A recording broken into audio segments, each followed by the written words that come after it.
제가 부산에 사역할 때 천성길 장로님이라고 계셨는데 어느 날 그분께 여쭸어요. 장로님, 고향이 어디세요? 라고 했더니 논산입니다. 그런데 사실 논산이 제 고향이 아니라 부산이 제 고향이죠.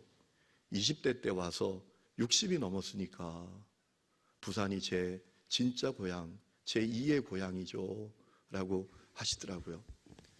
여러분, 예수님께 가버나움이 그랬습니다. 이 가버나움은 갈릴리 호수가 길다란데 북서쪽에 있는 이 갈릴리 지역에서 가장 번창했던 도시입니다.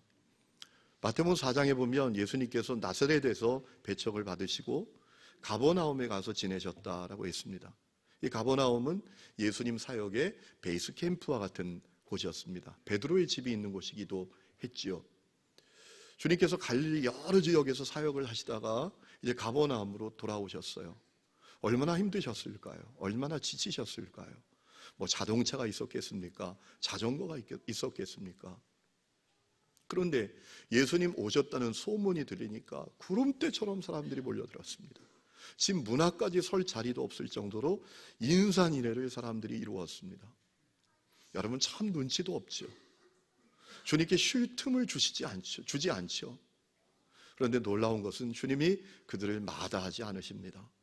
그들을 맞아주시고 환대해 주시고 하나님 나라의 도를 말씀해 주셨다고 오늘 우리가 본문을 통해서 분명히 발견할 수 있습니다. 여러분, 정말 우리 주님은 그런 분이십니다. 주님은 당신께 오는 사람들을 외면하지 아니하시고 환대해 주시는 분이십니다. 때로는 주님께 올 자격이 없는 사람들인 것처럼 보이는 사람들까지도, 세리도 장녀도, 아니 나 환자까지도 주님은 맞아주십니다. 환대하십니다. 성도 여러분, 오늘 여러분 가운데 인생에 수고하고 무거운 짐을 진 분들이 계십니까? 인생이 공고한 분들이 계십니까? 주님께 나아가시기를 축원합니다. 주님을 바라보십시오. 여러분, 교회 안에 있어도 주님을 바라보지 못하는 분들이 많습니다. 교회 안에 있어도 주님께 나아가지 못하는 사람들이 있습니다. 볼지어다 내가 문 밖에서 두드리노니 누구든지 그 문을 열면 내가 그에게로 들어가 그는 나로 더불어 먹고 나는 그로 더불어 먹으리라. 여러분, 이 말씀이 불신자들에게 주신 말씀이 아니에요. 라오디게아 교회 성도들에게 주신 말씀이에요. 그러니까 교회 안에 있지만 아직도 주님께 나아가지 못하는 사람들이 있다라는 거예요. 여러분, 주님만이 우리의 희망이 되십니다. 주님만이 우리의 구원이 되십니다. 문제는 세상에 있지만 답은 주님께 있습니다. 그러니 여러분, 주님께 나아가시기를 주의 이름으로 축원합니다. 자, 주님께서 사람들에게 말씀을 가르치고 계실 때 사람들이 중풍병자 한 명을 침상에 누워서 데리고 옵니다. 그리고 곧 난관에 부딪힙니다. 사람들이 얼마나 많은지 뭐 치우는 고사하고 예수님 얼굴도 못 봅니다. 여러분, 모여든 사람들이 다 문제 가지고 왔지 않았겠어요? 할 수 없는 문제를 끌어안고 주님께 다 나와왔으니까 주님께 나아갈 방법이 없는 거예요. 그러자 어떻게 합니까?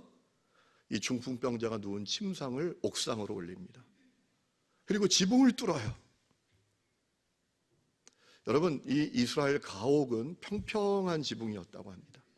그래서 거기서 쉬기도 하고 또 거기서 기도하기도 했던 장소였다고 해요. 그러니 그 지붕을 뚫었다라는 것은 얼마나 엄청난 일을 벌인 거예요. 얼마나 엄청난 일을 그들이 벌인 것입니까? 여러분, 이 중풍병자 데려온 사람들은 누구였을까요? 그들의 가족, 그의 가족이었을까요? 친구였을까요? 아니면 이웃 사람들이었을까요? 그건 정확하게 몰라요.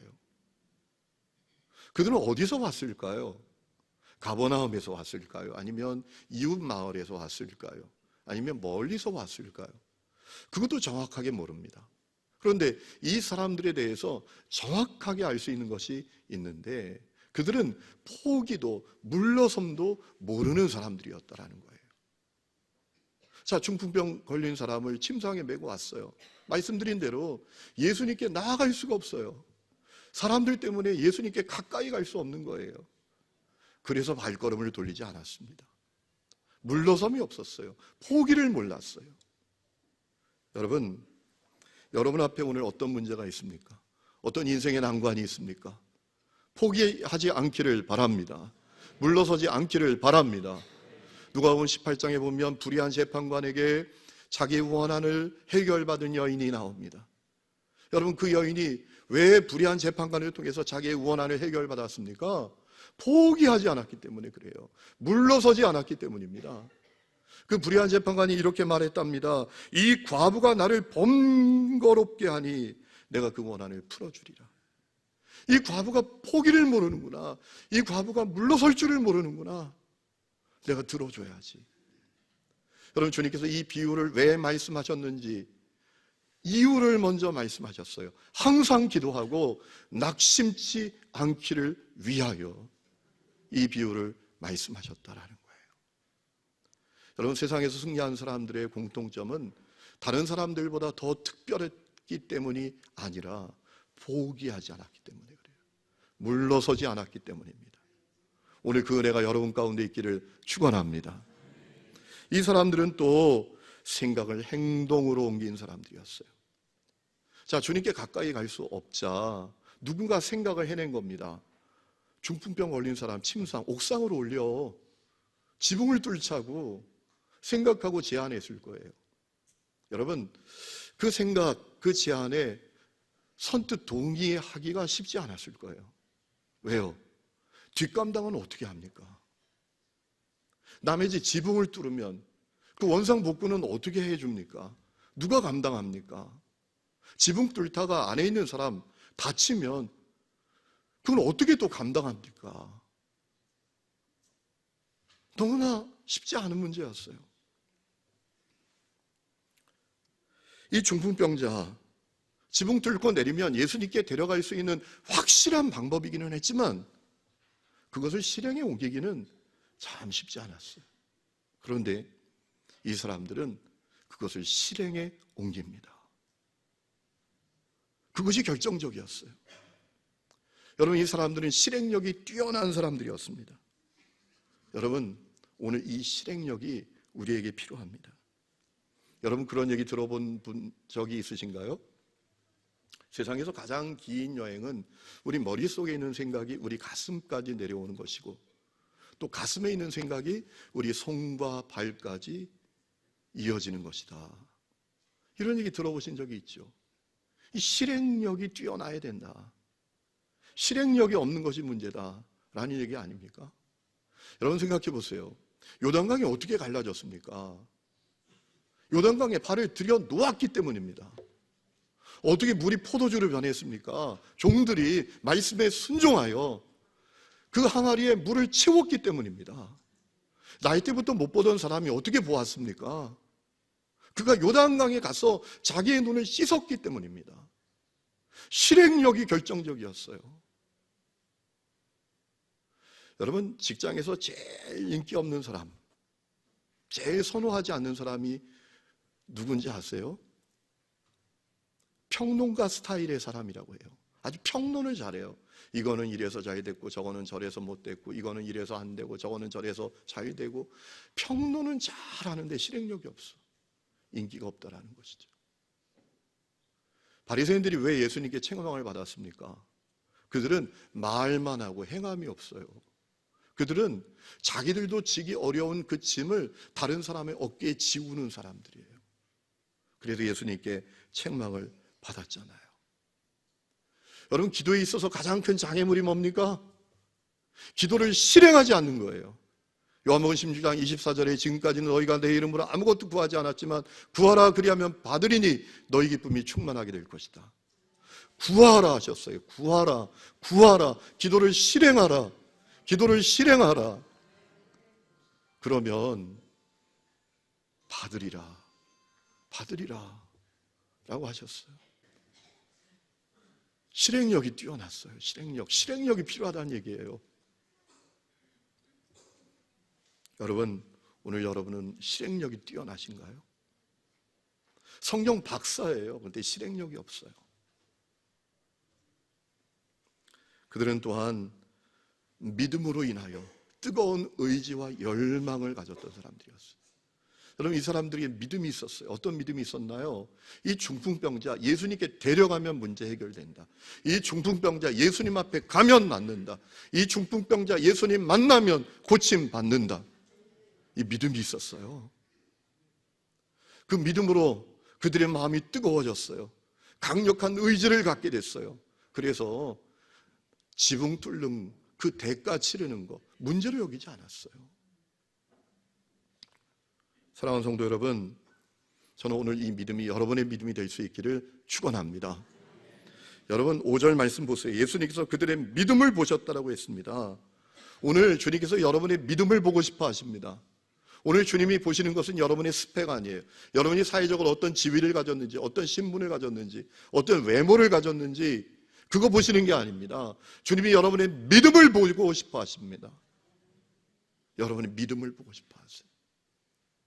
믿음이 핵심이에요. 히브리서 11장 6절에 믿음이 없이는 하나님 기쁘시게 하지 못한다. 하나님께 나아가는 자는 하나님이 반드시 계신 것과 자기를 찾는 자들에게 상 주시는 이심을 믿어야 할지니라. 믿음의 핵심이에요. 여러분, 믿음이 분명할 때 열정이 일어납니다. 마음이 뜨거워집니다. 윌리엄 캐리가 영국에 있는 많은 목회자들이 믿음이 없어요. 믿음이 없으니 마음이 뜨거워지지 않아요. 그런데 그에게 믿음이 있어요. 저 땅끝에 있는 사람들도 하나님이 구원하기를 원하시고 그들에게 복음을 전하면 구원의 역사가 일어난다. 이 믿음이 생기고 그것 때문에 마음이 뜨거워지는 거예요. 그래서 그는 외칩니다. 하나님을 위하여 위대한 일을 계획하고 하나님을 위하여 위대한 일을 시행하라. 그래서 그는 세계 선교의 개척자가 되고 아버지가 됐어요. 오늘 여러분에게 믿음이 분명하십니까? 세상 사람들이 오늘 우리를 신자라고 합니다.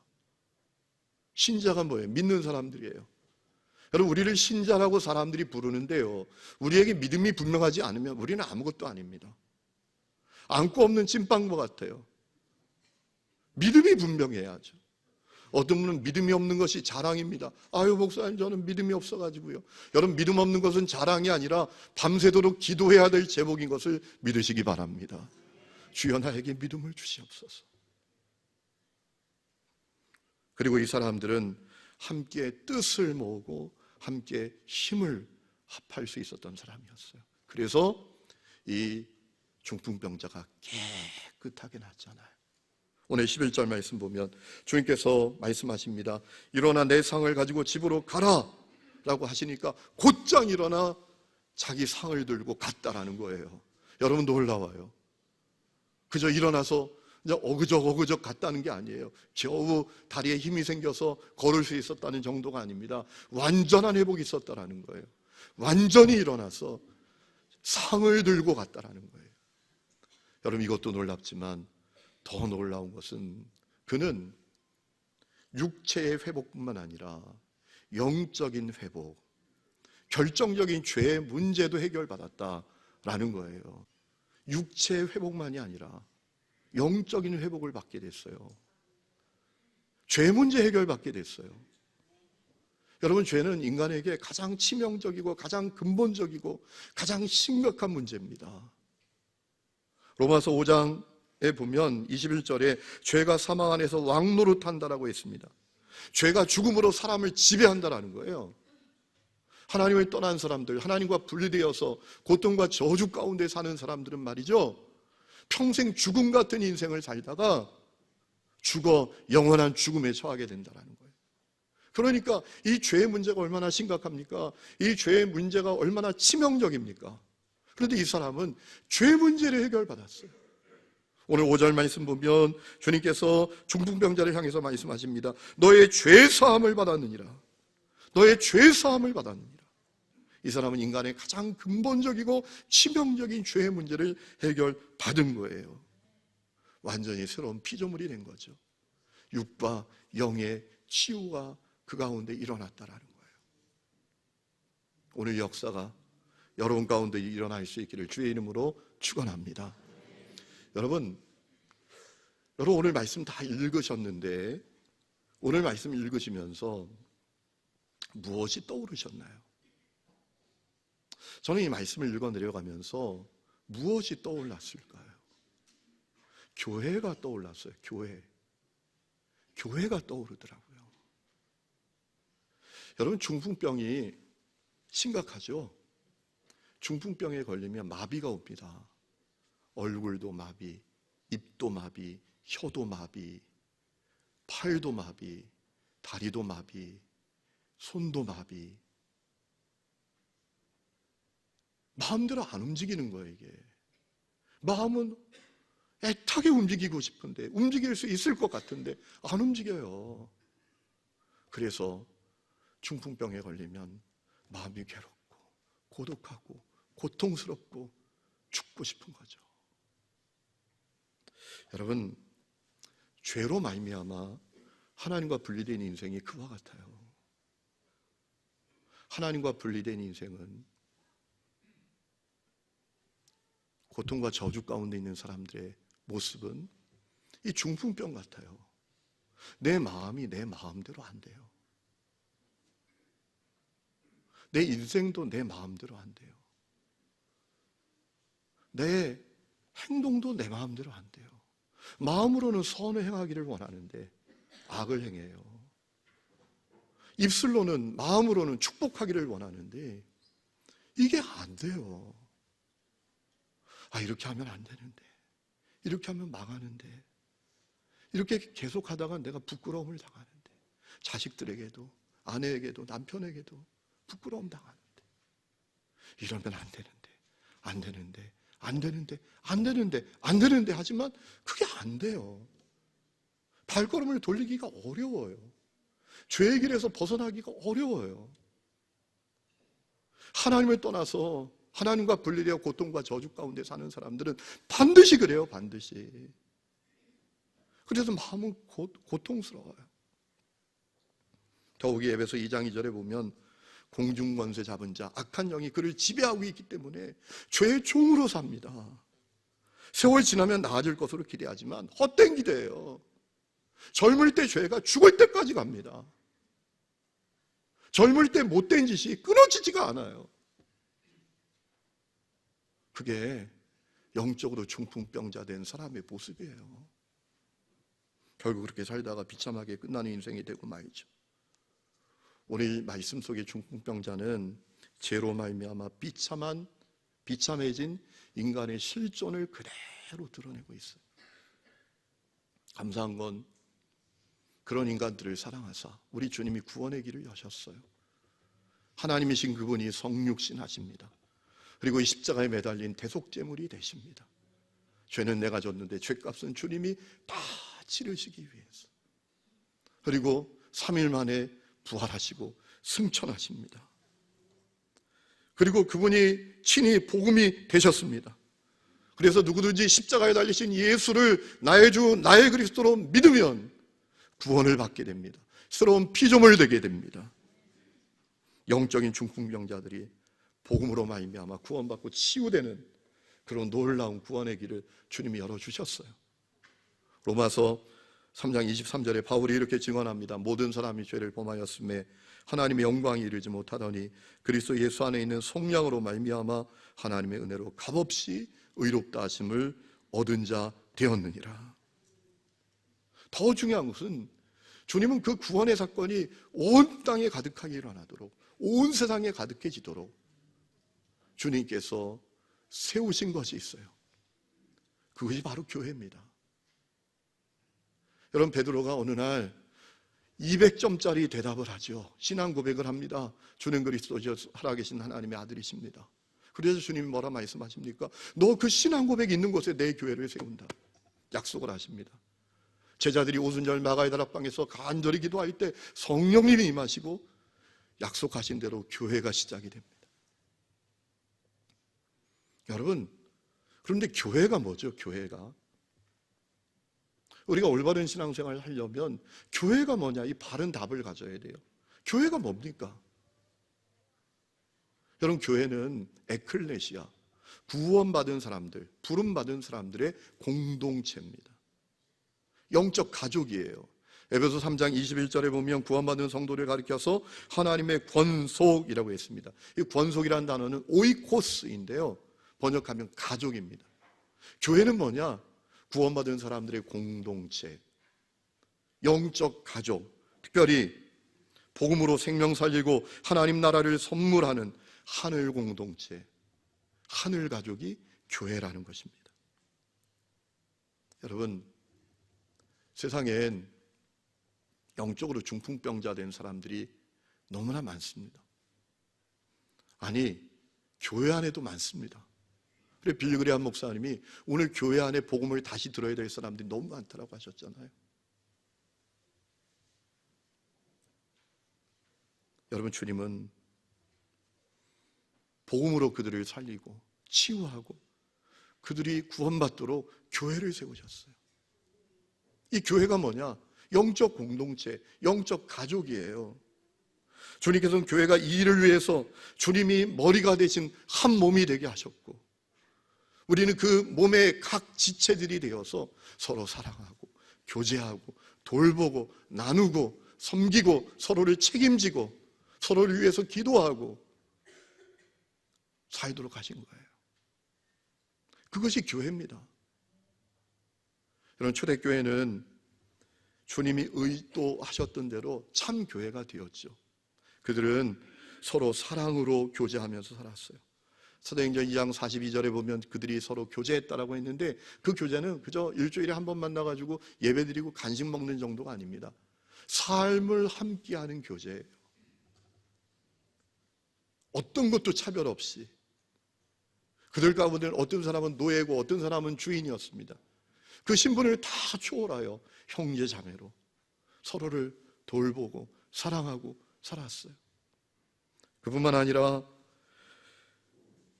그들은 서로의 영적 파수꾼이 되었어요.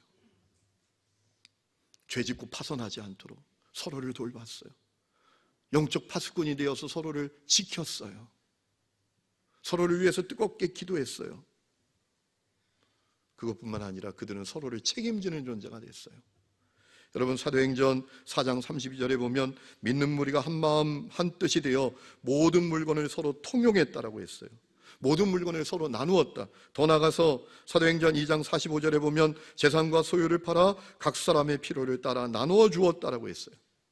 바나바는 자기 밭을 팔아서 나누었어요.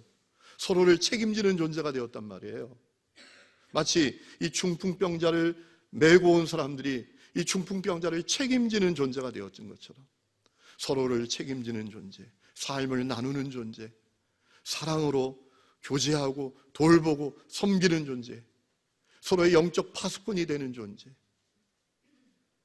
바로 그것이 초대교회가 이룬 교회였다라는 거예요. 여러분, 이 초대교회의 모습 자체가 능력이었어요. 그래서 수많은 사람들이 이 초대교회 공동체를 보고 주님을 만난 거예요. 이 초대교회 공동체를 보고 예수님을 만난 거예요. 주님 앞에 돌아오게 된 거예요. 여러분, 초대교회 당시 아테나 고라스라는 사람이 있었어요. 이 사람이 디오게네투스라는 인물에게 이 그리스도인들이 어떤 사람들인지를 보고하는 편지를 썼는데요. 이 편지의 내용이 너무나 놀랍습니다. 아직까지 기록에 남아서 우리에게 전해져 오고 있는데, 이분이 이렇게 보고합니다. 기독교인들이 누군지 이렇게 보고를 한다는 말입니다. 기독교인들은 사람들과 같은 문화 안에서 살아갑니다. 그들은 같은 언어를 사용하고 같은 옷을 입고 같은 음식을 먹습니다. 기독교인들은 겉으로 볼 때 대단한 사람, 거룩 폼 잡는 사람들이 아니었다라는 거예요. 똑같은 음식 먹고 똑같은 문화 안에서 살아가는 사람들이었다라는 것이죠. 그런데 그들은 언뜻 보기에 특별한 사람들로 보이지 않지만 몇 가지 주목할 만한 특징이 있습니다. 그들은 나그네처럼 행동합니다. 육신을 입었으나 육신을 쫓지 않는 삶을 살고 시민권을 하늘에 둔 사람처럼 삽니다. 그들은 주어진 법을 준수하지만 법을 초월한 삶을 삽니다. 모든 사람에게 사랑을 베풉니다. 무엇보다 그들은 죽음 같은 고난 속에서도 삶의 활력이 넘칩니다. 가난하지만 자기의 것을 나눕니다. 부족한 가운데에서도 풍성함을 누릴 줄 압니다. 저주를 축복으로, 핍박을 친절로 갚는 사람들입니다. 여러분, 이것이 당시 초대교회 그리스도인들에 대해서 보고하는 내용이었다라는 것이죠. 그래서 그 교회 공동체를 통해서 수많은 영적 중풍병자들이 구원을 받았어요. 여러분, 초대교회 전도는 전도지 주는 게 아닙니다. 복음을 설득하고 설명하는 게 아닙니다. 자기 속에 있는 예수 그리스도, 교회 공동체 속에 있는 예수 그리스도를 보여준 것입니다. 그래서 수많은 사람들이 주님이 좋은 분이시구나, 예수가 그리스도시구나, 하나님이 살아계시는구나 라는 사실을 깨닫고 주님께 돌아오게 됐다라는 것이죠. 여러분, 하나님의 모략이라는 책으로 잘 알려진 달라스 윌라드라는 사람이 있습니다. 이분의 동역자 가운데 한 분인 제임스 브라이언 스미스라는 분이 있습니다. 이분이 시리즈로 책을 3권 썼는데 세 번째 책의 이름이 선하고 아름다운 공동체입니다. 이분이 그 책에서 이런 얘기를 합니다. 사람들이 실패하는 중요한 이유는 자기가 가진 잘못된 생각, 자기가 가진 잘못된 편견, 오해를 고수하기 때문이라는 거예요. 그래서 말씀으로, 하나님의 말씀으로 그 잘못된 생각과 편견과 오해를 바로잡아야 된다는 거예요. 그 예를 자기의 과거의 어떤 일로 그가 소개를 합니다. 이런 얘기합니다. 자기는 어릴 때부터 교회를 다녔는데 자기가 다니던 교회는 아주 엄숙하고 딱딱한 분위기의 교회였대요. 교회 가면 숨이 막힐 정도였다라는 것입니다. 그리고 신앙생활은 일주일에 한 번 딱 교회 가서 예배드리고 그리고 이런저런 일을 하는 것이 교회 신앙생활이라고 생각을 했대요. 교회 생활이 너무 기쁨이 없고 몸이 건조하고 숨 막혀서 자기는 가끔 교회 가지 못할 일이 생기면 부모님 모르게 얼마나 좋아하고 얼마나 신나했는지 모른대요. 그런데 이분이 대학에 가서 어느 교회 소그룹 모임에 초대를 받았는데 한 번도 경험해보지 못했던 경험을 하게 됩니다. 거기 가보니까 사람들이 모였는데 다양해요. 어떤 사람은 백인이에요, 어떤 사람은 흑인이에요, 어떤 사람은 아시아인입니다, 어떤 사람은 히스패닉이에요. 그런데 차별 없이 다 그렇게 하나됨을 이루었다라는 것이죠. 그리고 그들 속에 기쁨이 가득하고 사랑이 가득하고 그리고 은혜가 충만하더라는 거예요. 아, 이게 진짜 교회구나, 이게 교회였구나 라는 사실을 그가 생각하게 되었다. 교회에 대한 오해를 바로잡게 되었다라고 하더라고요. 여러분, 이런 일들은 오늘 교회 안에서도 그대로 재현되고 있어요. 교회를 다니면서도 교회가 무엇인지를 모르는 사람들이 많습니다.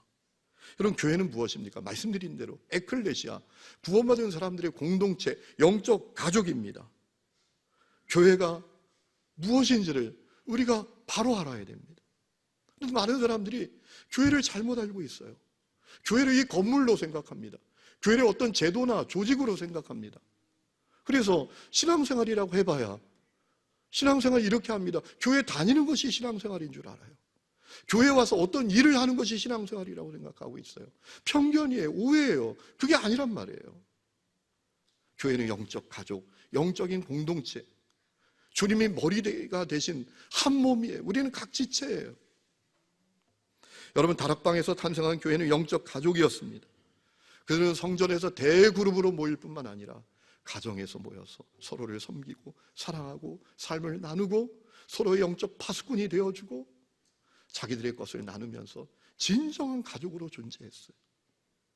그러니까 사람들이 그것을 보고 와, 정말 놀랍네, 주님이 정말 살아계신다 살아계신다 말하는 게 진짜였네, 예수님이 그리스도 맞네, 하나님이 사랑의 하나님 맞네, 그러면서 주님께 돌아오고 날마다 구원받는 사람들이 더해졌다라는 것입니다. 사랑하는 성도 여러분, 저는 오늘 우리 교회가 그 교회를 회복해야 할 줄로 믿습니다. 여러분, 이 땅에 수많은 영적 중풍병자들이 있어요. 그들이 다 가면 쓰고 삽니다. 아무 일도 없는 것처럼 살고 있지만 마음으로 펑펑 울고 있어요.